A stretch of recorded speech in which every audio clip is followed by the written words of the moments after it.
deserves all the love, Dr. Marjorie Dixon. You know what? You deserve the love because you're one of our beloved experts on the show, of course, but you've also been named one of the YWCA Toronto's Women of Distinction for 2017. So it's a big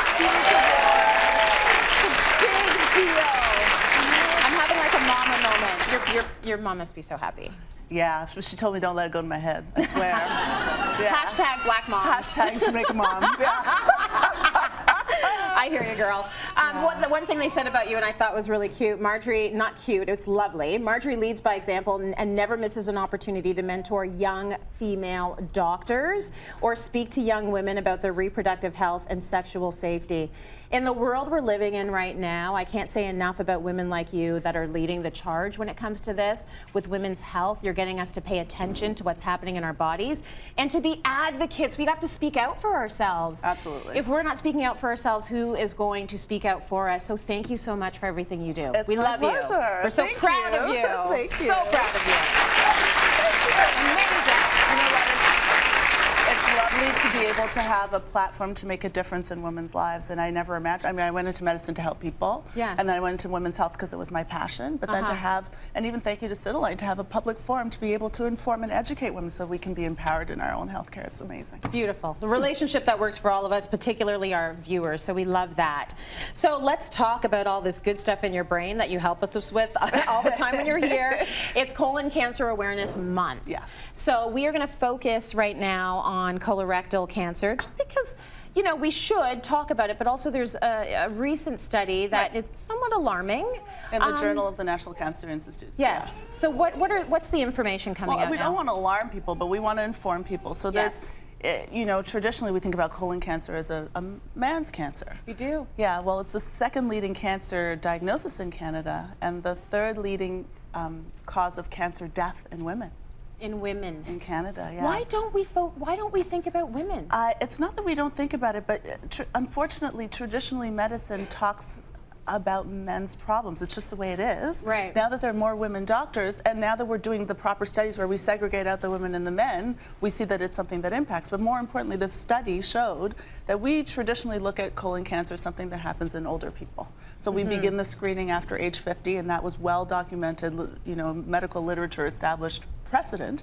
And also we know that they're good screening tests. So a screening test is something that has the ability to pick something up really early in its development, and then has the ability to prevent disease significantly because it's a prevalent issue. So like cervical cancer, we can screen for it with a Pap test and prevent illness. Well, now we have colon cancer that we screen for and prevent, but it traditionally is in older people. In younger people now, they're seeing what the study showed was that in people between the ages of 20 and 54 that there's an increasing incidence, whereas everywhere else, in older people, there's a decreasing incidence of cancer. Oh, interesting. I know. Is that because of the screening tests? No, well, it's also because the younger people don't get screened because it's not traditionally prevalent in that group of people. It's not clear as to why it's happening, but I should caution people that what the study did show, and it's one study, but what it did show was that it's going up at a rate of 1 to 2 cases per 100,000, whereas the prevention in people over the age of 50, it's diminished by up to 100 cases per 100,000. So I know. So much as it's important to be aware and to be cognizant and maybe to be more critical, well, why is this happening now? Whereas in every other age group over the age of 50, it's going down significantly. It has maybe something to do with our diets and lifestyle, because environment. When you think about the risk factors around colon cancer. So colon cancer, what it is, it's cancer of the colon. So we have, what does the colon do?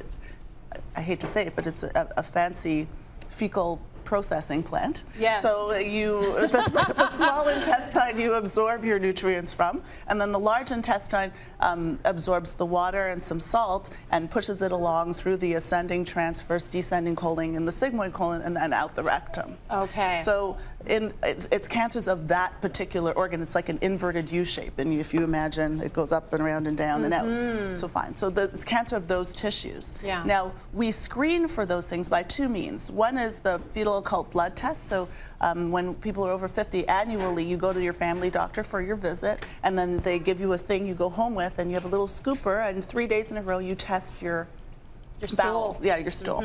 And then you send it back in to see if there's any blood in it. There's also a newer test called the fecal immunohistochemical test, which is also the same thing. That's easy to say. I know, say it 3 times fast. Except it tests for also blood in your stool, and you Okay. only have to do 1 sample. It's a little brush, so it's a different way of doing it. But Okay. you could do that annually, and if there's blood in stool, that's one of the heralded signs and symptoms of colon cancer is to have blood in your stool. So this is are all the screeners things you have to do at home? Well, or by yourself. By yourself? Yeah, because you at have to be home, able and to then take. you have to submit the samples. Exactly. So that's Okay. and that you can do annually as a screen to look for the #1 sign of colon cancer, which is blood in your stool. The other one that we all know about is after age 50, we recommend that you have a colonoscopy. So the Colonoscopy. colonoscopy is where a flexible camera is put up the sigmoid and up the rectum. They have a shorter one, which is just a sigmoidoscopy, but it only looks for the lower end, and that one should be done every 5 years if you're not able to do the colonoscopy. But really, they tell you to empty your bowels, so you either drink stuff or put stuff up or evacuation first. It's got to be clean because you can't put it out. exactly. And then what they're looking for initially are polyps. Right. Because they begin in polyps. Traditionally, the most common type of colon cancer is something called an adenocarcinoma, a glandular-based carcinoma. Often they begin slowly in little polyps. So it's important if they identify polyps, then you take them out. But there are people who are at risk, and one of the risk factors, all the stuff you talk about on Cityline, is obesity. Eating Marilyn Smith always talks about fiber diets. High fiber diets are important because that lubricates your stool so you can get it out, right? Being overweight, obesity increases the chances. If you drink more than 1 glass of alcohol a day, all of these are risk factors. So we're understanding in medicine if you have an ulcerative colitis, inflammatory bowel syndrome, ulcerative colitis and Crohn's disease, anything that has irritated the bowel on a regular basis that can cause early dysmorphic changes and then actual changes to cancer and tumor growth are things that can predispose to having colon cancer. So it's 90% preventable if detected early. Detected early and dealt with early. Do we need to start detecting this more early then? What do we need to do? Like, well, what's our the jury's takeaway still here? out. We can't do it. The jury's still Be out on in top as much. of your Be on top. If environmental. you have changes in your bowel habits that last for 4 weeks or greater, if you're currently constipated and it doesn't give up, have a look into it. Go talk to your family doctor. Maybe you need to be screened earlier. That might be the takeaway, but we don't know why it's happening. Good information. Thank you. Thank you You're for arming us welcome. with that.